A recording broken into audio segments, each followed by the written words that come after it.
Hey everyone, this is Brian from the Tennis IQ podcast. Josh and I hope that you are enjoying the content and discussions that we put out week after week. If you'd like to support the podcast and help us to continue to produce quality episodes, please visit our Patreon page at patreon.com/tennisiqpodcast/membership. Currently, we have 3 tiers of support: the fan level at $3 per month, the supporter level at $7 per month, and the champion level at $20 per month. Benefits of joining the Tennis IQ podcast community include episode transcripts, participation in book club discussions, and access to monthly masterclasses with me and Josh. For more on these benefits of support, head on over to our Patreon page at patreon.com/tennisiqpodcast/membership. Thank you so much. And now, on to the show.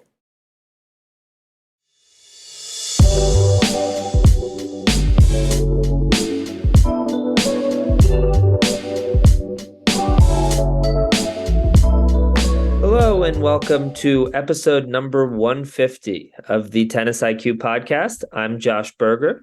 And I'm Brian Lomax. And thank you for listening to this particular episode. It's a milestone for me and Josh since we've been doing this podcast since July of 2020. So over 3 years. And it's been a lot of fun to produce and do this and really interact with all the community. I don't know about you, Josh, but even recently I've been running into more and more people who've listened to the podcast or have recommended it to other people.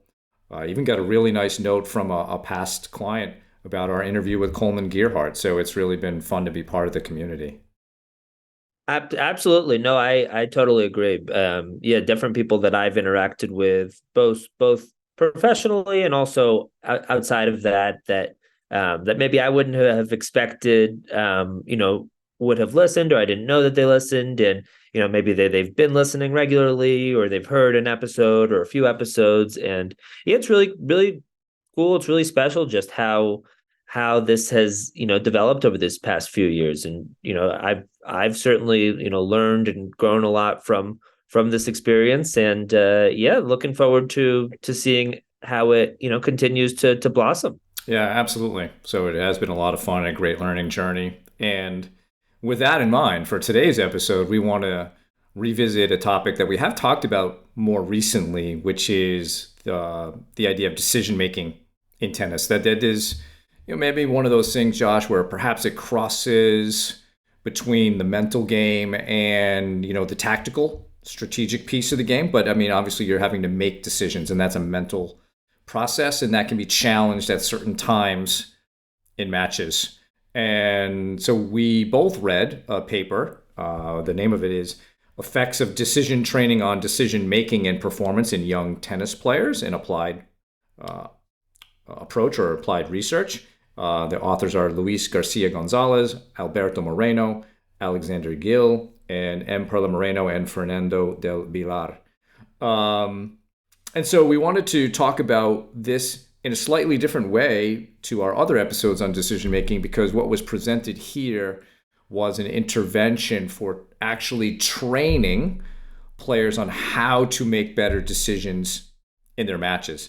And if we think about a lot of matches where there are errors, we could easily distinguish between those that might just simply be execution errors, where perhaps that was the right shot at the right moment, but I just didn't make it, and maybe there's an adjustment about spin or power or whatever.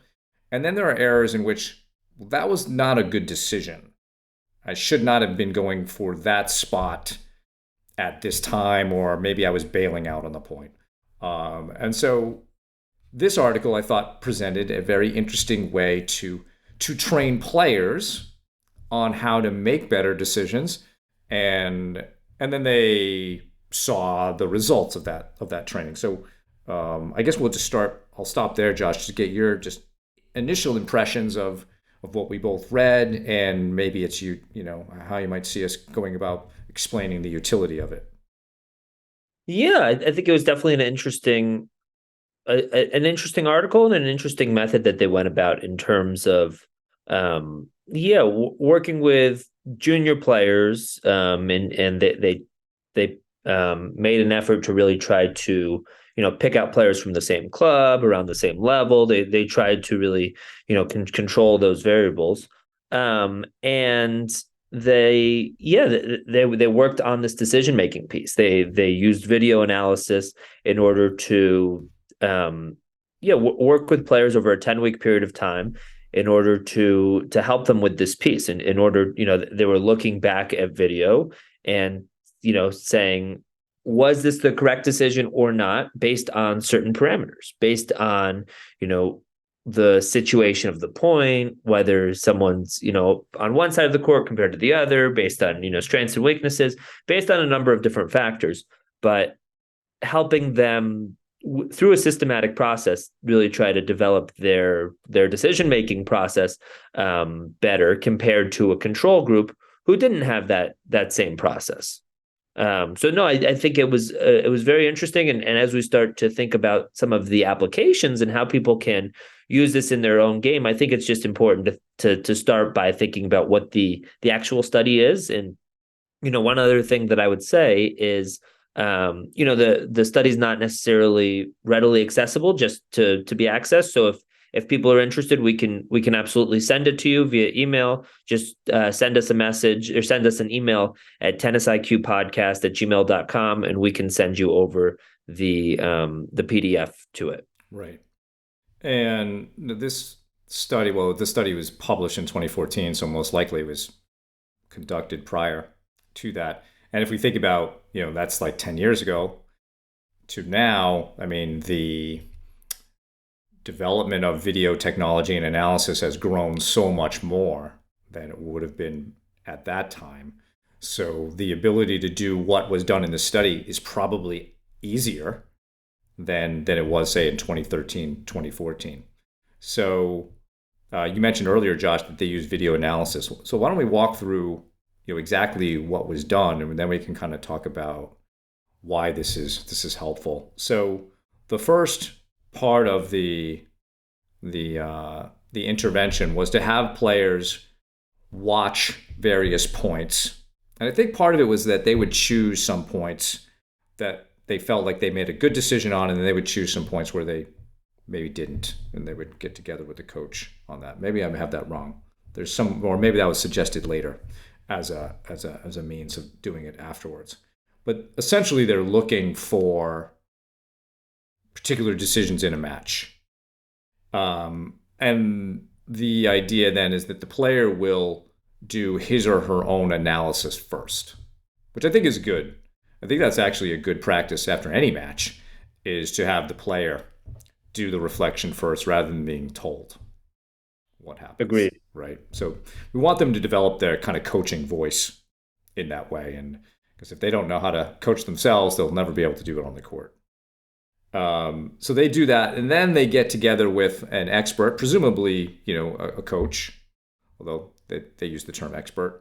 And then the idea was to analyze their decisions and analyze their reflections and come to some sort of agreement on, here is what we really should be doing in this situation, maybe from this spot in the court, given your strengths, given your game style, etc. Right? So they did use different models for decision making, which are not, you probably have to get into the references to figure out what those exactly are. But what I would recommend, Josh, and see what you think, is when you're working with a coach, coming up with what is our decision making model going to be that we can use to decide whether this is what we think is the right decision versus not, right? And so I think that's also a great conversation for coaches to have. And then once they have that understanding of good decisions and how to make them, then more matches are played, and they continue to evaluate how the decision-making process is going. So maybe help fill in some of the gaps, Josh, if I've left them out in terms of that intervention.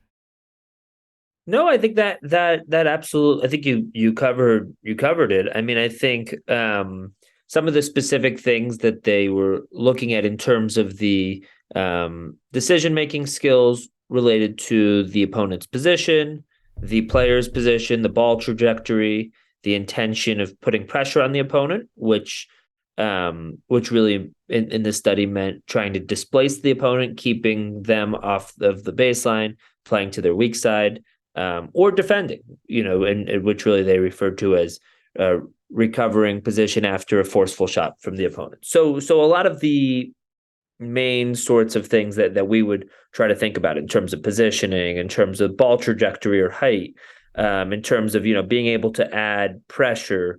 So yeah, being able to analyze those decisions sort of through a pretty strict framework. And yeah, and through the course of this study, over 13,000 actions were analyzed. So they actually used a number of different people different experts to sort of help with that process, just based on the sheer number of actions that they were analyzing. And again, this was over an extended period of time, but I think something is to be said just in terms of everything that went into a study like this. And yeah, and I think it's also can be applicable to other situations. Yes, it was done with junior tennis players, 14-year-old tennis players, but to me, it feels very reasonable to think that this could be applied to tennis players of different levels, of different ages, different ability levels, more advanced players,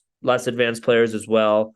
In terms of really trying to have a system to both evaluate and improve upon decision making over time. And I think there's we can start thinking about how we do that.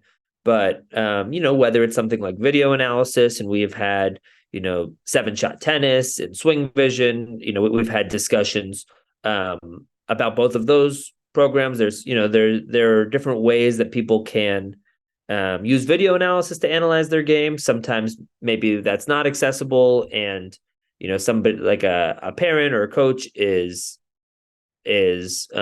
having has some way to sort of track what's going on in a match. So finding some way to be able to, I think, get some feedback on what we're doing, whether that's video, whether that's through somebody else, I think can be really powerful. And I think it's actually an underutilized tool in general.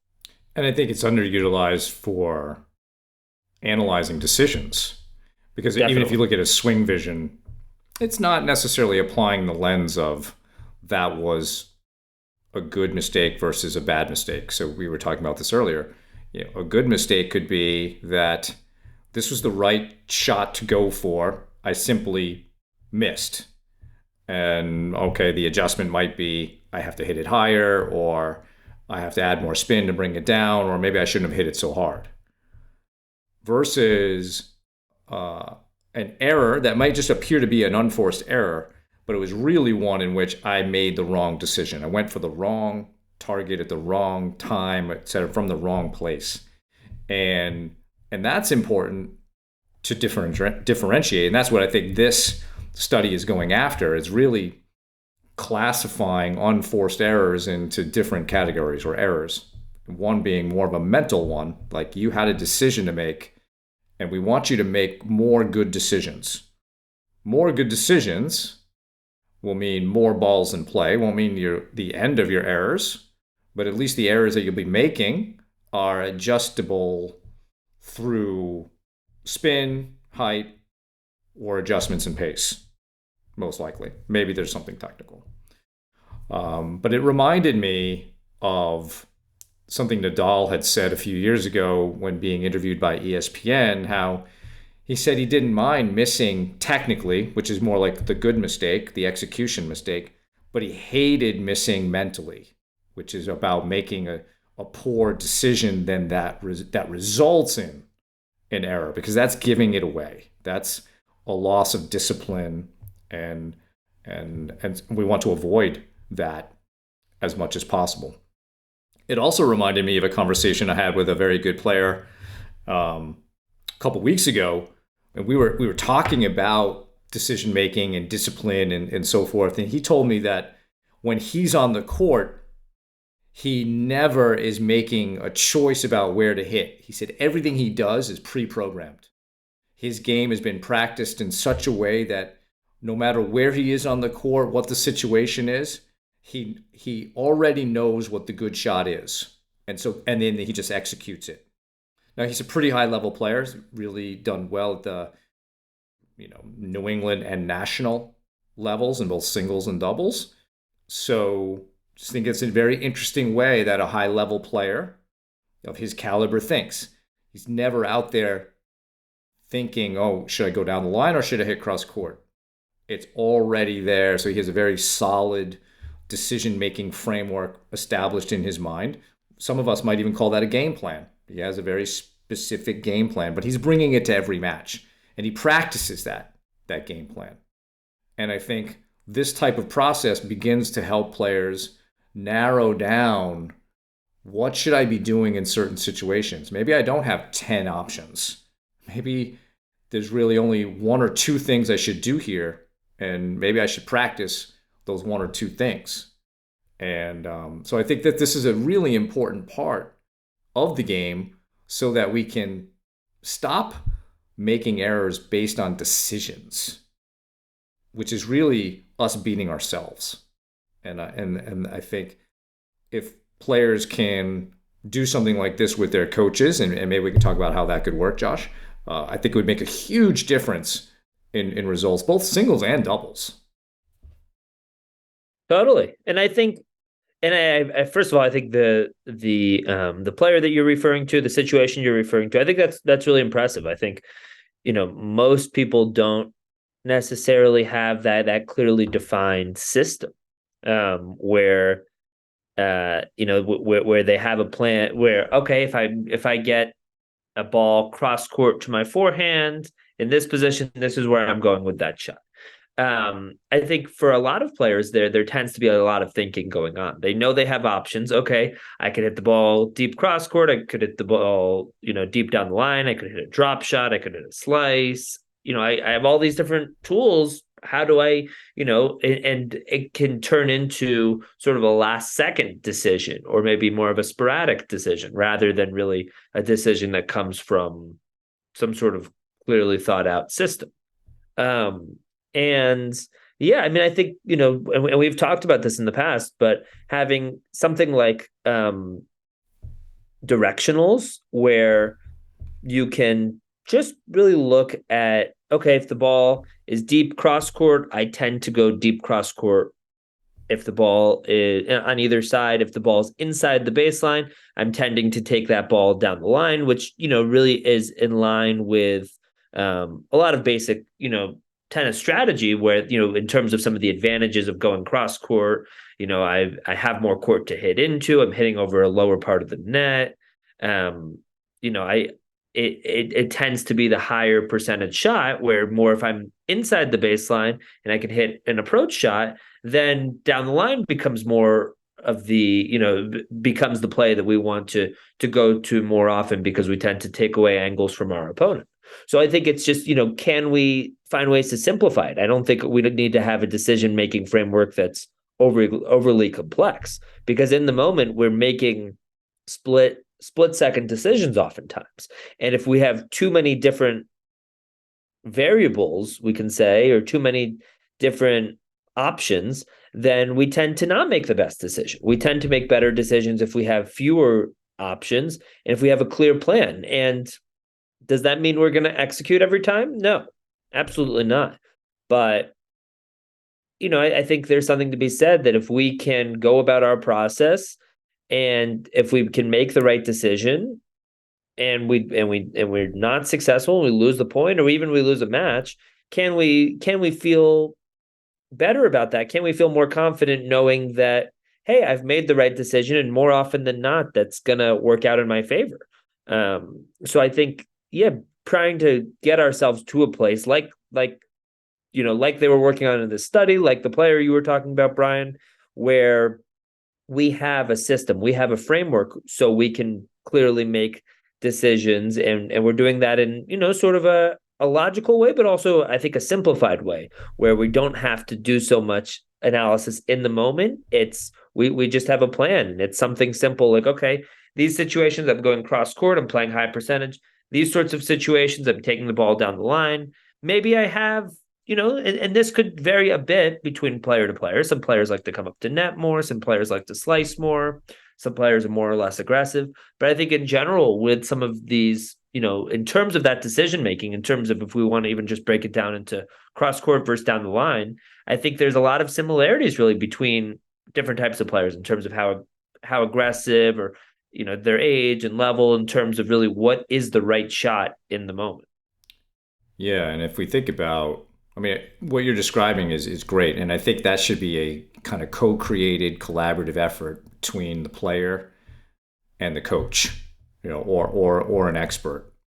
So, for example, if you're an adult player and you don't have a primary coach, try to at least talk to someone who is an expert in tennis tactics or decision making and strategy. Talk about your game, and then see if you can come up with a framework. And then that framework is what you will use to review your matches.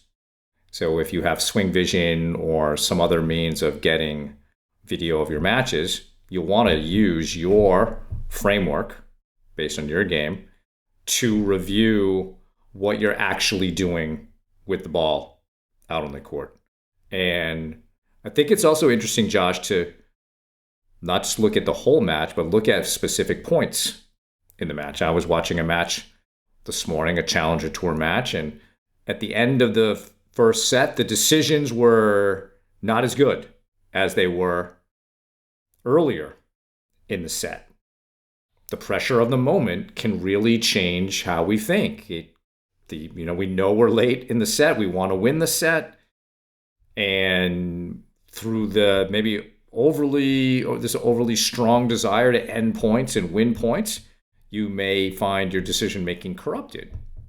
And it's good to note that. So beginnings of sets, ends of sets, different stages of the match are also interesting places for you to review. And so you go through the video, go through that with your decision making framework, and see where you can improve. If you do have a primary coach, then you can review that with that person and come up with, all right, here are the good decisions that we made. Here are the ones that need some work.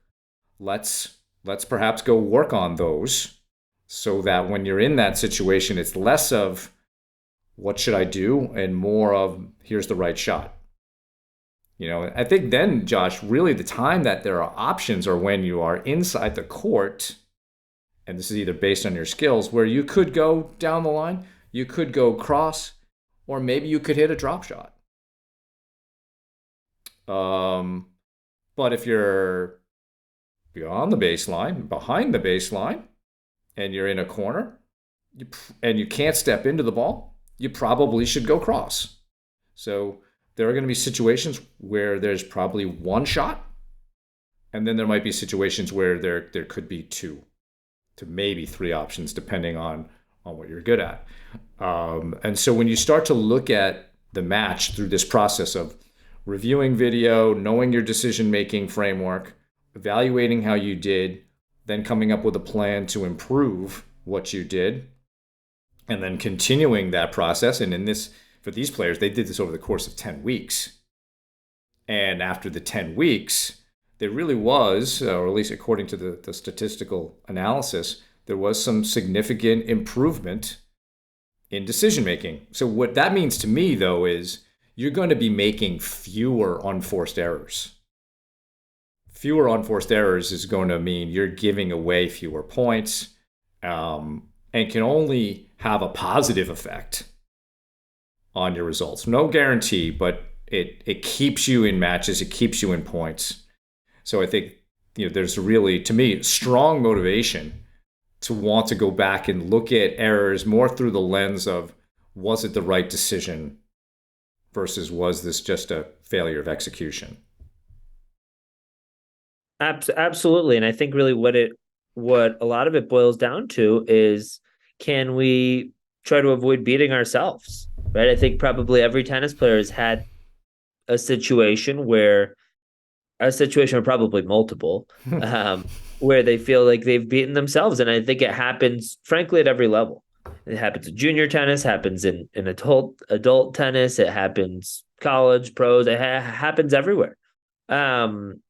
And I think there's different things that can cause a player to beat themselves. I think decision making is often one of them. I think maybe, control over emotions. I think there's a number of things that can cause a player to beat themselves. But I think, if we can feel confident that we're making the right decision the majority of the time, the vast majority of the time, if we can feel that we are, yeah, trying to go for the right shot, then it doesn't feel like we're beating ourselves. It doesn't feel like we are taking ourselves out of the match. And what that means is we put a lot of more pressure on our opponent to come up with the goods and to try to beat us, right? Because we're not going to hand it to them. And again, I think people can put together their own sort of decision-making framework with, maybe with the help of a coach, and think about what tools you can use, right? Something like video analysis can be really helpful here. But try to, really come up with a framework that works for your game, where you're playing high percentage, but you're playing into your strengths. And what you do on a particular day may look a little bit different, right? You are always going to have a different opponent on the other side of the court. Their game may fluctuate as well, so you have to adjust to, the circumstances. But I think having something clearly defined that is high percentage, that's simple, where you don't have to think too much, and then really what that can do is if you don't have to give the decision-making process as much thinking because you have that clearly defined system, then you're sort of freeing up space to focus on other things. You're freeing up space to, really bring intensity to your game, to really move your feet, to have, that clear system and that clear plan for in between points. You're essentially creating some more mental space that you can use in other parts of your game, because you're not so focused on, okay, where do I go with this shot and where do I go with this shot? And as Brian said, it's often just certain situations really where we have to decide, right? If there's going to be a lot of situations where, if I'm at the baseline, for instance, and, as a right-handed player, if somebody hits an angled forehand to me that pulls me outside of the singles line into the doubles alley or even beyond, there should be one shot there. There should be, the shot that really should be played in that situation is the cross-court forehand, right? You have a lot more court to hit into. You're hitting the ball over the lower part of the net. If you try to go down the line there, you are essentially aiming for a tiny, tiny, tiny sliver of the court over the higher part of the net. So is it more aggressive? Yes. Have we seen highlight reel shots of ATP, WTA players hitting that shot successfully? Yes. But is that high percentage for the club player? No. Is that high percentage for the ATP, WTA player? No. So oftentimes it really is that same sort of decision-making process that really elite level player and the, more recreational player can go about. Just being able to simply analyze, is this the right play? Is this a high percentage play? Does this play work more often than not? And I think for a situation like that cross-court forehand, it's a more clear decision. As you said, Brian, for a short ball that bounces at the service line, sort of towards the middle of the court, maybe there's two decisions or even three, two or three options, right? You can go cross court, you can go down the line, you can hit that drop shot, you can even maybe go deep middle. So you have maybe multiple options, but again, can you spend the time ahead of time determining how, most of the time, where do I want to go with that shot? And then can I practice that? Can I visualize that? Can I use that in matches so that it's not a matter of me using it for the first time or me maybe not feeling as comfortable with it when I'm actually in that situation? And I think the practice part is key, is that so often when we talk to players about this type of thing or mental things, they won't necessarily work on it in practice. They'll just sort of save it for a match, like the in-between point routine. It can be difficult to get players to practice that in practice or even a practice match, because it's just practice. And they'll save it for a tournament match. And I think that's a mistake. And that would be a mistake here. to really create a great way of making decisions, you have to practice it. And that could even just be us rallying, Josh. We could have our own framework. We could be hitting back and forth. But if you move me, to my right, I'm probably going to hit it at an angle back to my left, whether that's fully cross or back to the middle. Same on the other side. It's a great way for me to practice. So even, let's say, if you go back to our episode on where we talked about sort of like the 3 rules on decision making, we could do a drill to practice this, Josh, at least for my rules. I put a cone in the middle of the court on your side, and you move me around. And every shot that you're moving me around to, I have to go to the cone. So no matter where I am, unless it's right down the middle, I'm creating an angle over the lower part of the net to the cone. So it gets me in the mindset of, I know which way I'm moving, and I know what angle I want to take on the ball, and then I hit it to that angle. So I'm never, in this particular drill, never going down the line. I'm always going at some angle. So even if you move me and I want to hit a forehand, I can hit an inside-out forehand to the middle. Right? That's at an angle. It goes to the lower part. So you can design a lot of drills that make the decisions easier for you through the target. I'm not even really making the decision there, Josh. I'm just being told to hit the ball to this target. Now, of course, we can go through, hey, this is why we're doing it, and this is the decision-making process that we're reinforcing here. But that's one way. So you can work on that with your coach. So I think that the practice piece is super important. Learning not to beat yourself is very important. Reducing the number of options or what you want to do there, not only for what you said, Josh, but it also, to me, if you really believe in your decision-making framework, it removes doubts. Because a lot of times we're not sure what to hit. But if you totally believe in your decision-making framework and that it will deliver positive results, you've now removed a ton of doubt from the process of playing. And that makes tennis easier. You have confidence in what you're doing. Now you can simply just hit your shots with confidence. And you don't have to be worrying about, well, is that the right decision? What should I do here, etc.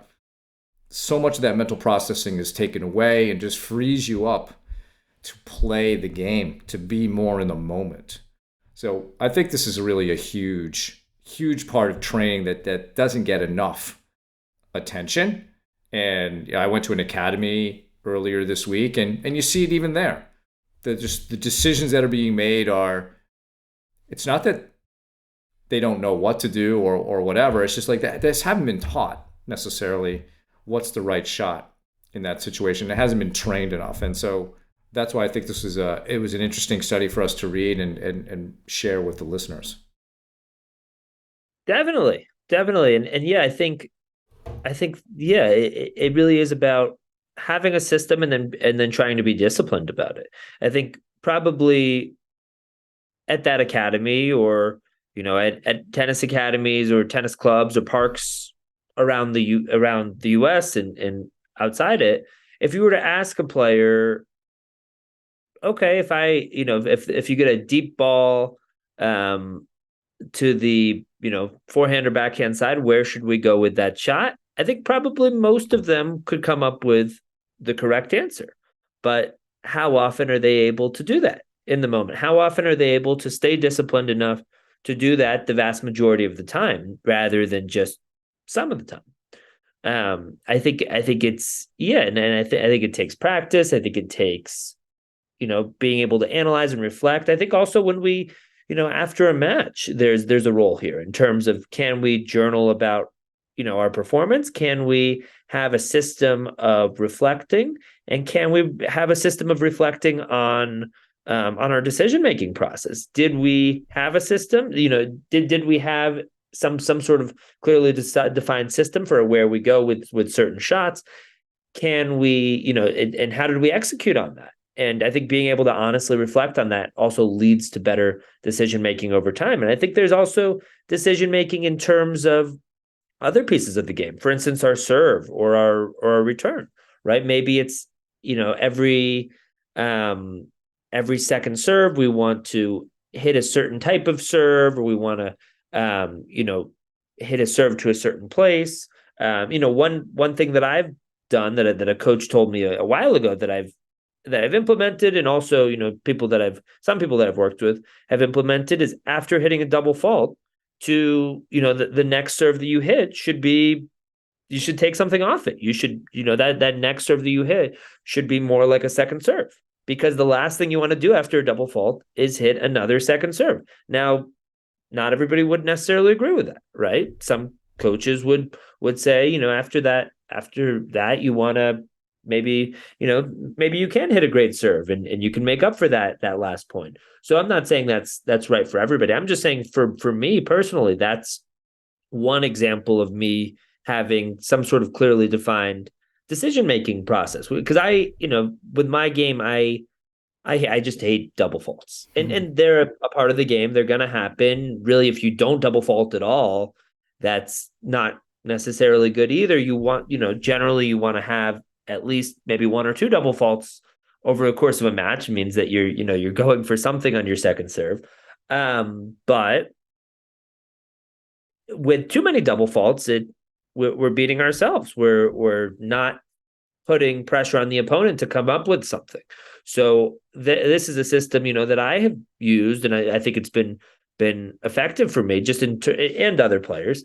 Not something I came up with, but just a way to try to minimize mistakes after a mistake has already been made. So after that double fault, can I minimize risk by trying to put the next first serve in play? Or maybe it's something like, maybe it's a decision where after I've made an unforced error from the baseline, the next shot that I hit, I'm trying to, add some margin. I'm trying to add some spin. I'm trying to add some height over the net, trying to play a little further from the line so that I'm, minimizing risk to some extent after that mistake has been made, so that I'm not missing 2, 3, 4 shots in a row, which can be when things tend to really spiral. So I think we can apply this sort of framework to different aspects of the game as well. Yeah. And for, like you said, for some players that might not be the approach, right? For some it might be just, all right, mistake, next point, play to my strengths, right? If I'm John Isner, I'm not hitting second serves. Right. or whatever, right? But this is where the decision-making framework and process is individualized. Absolutely. And then that is what should be practiced. And I think that's really the takeaway here is come up with this and then practice it. Get really good at your system so that you learn to trust it and you go to it under pressure. You go to it at the beginning of the match, the middle of the match, the end of the match, and use it. And practice that as something. If you're constantly looking to change your decisions based on the score or winning and losing, you'll never have a reliable system. You'll simply be kind of a chameleon who's always just changing things regardless. And that's not what the best players do. The best players, they have a system and they want to perfect that. So, any last thoughts, Josh? No, I mean, I think, our systems can change over time, right? Our games evolve over time. Especially as you get older. Definitely. I recently had a milestone birthday myself, so turning 30, and I think our games can shift over time. I think that's natural, whether that's for adult players, junior players, and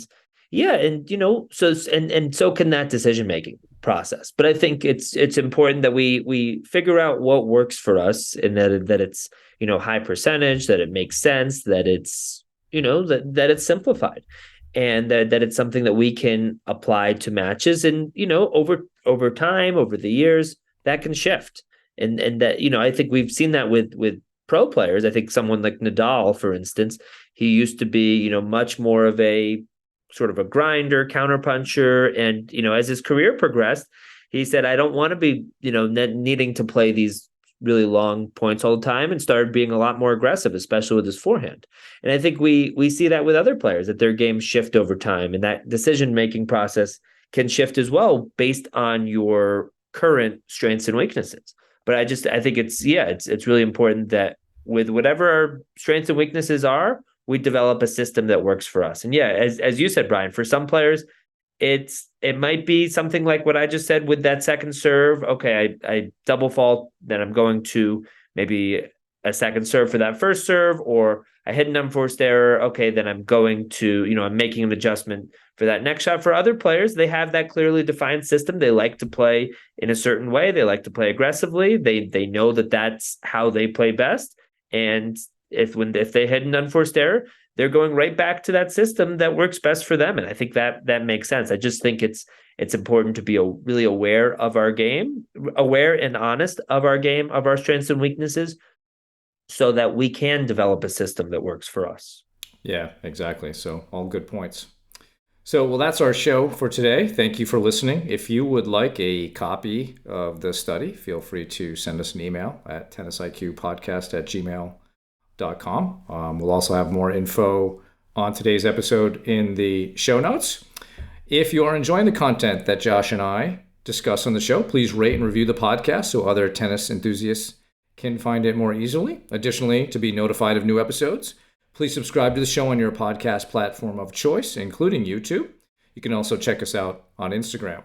If you would like to support the podcast, please visit our Patreon page at patreon.com/tennisiqpodcast/membership, where you can learn about the benefits of being part of the Tennis IQ podcast community. Thanks again, and we'll talk to you in our next episode.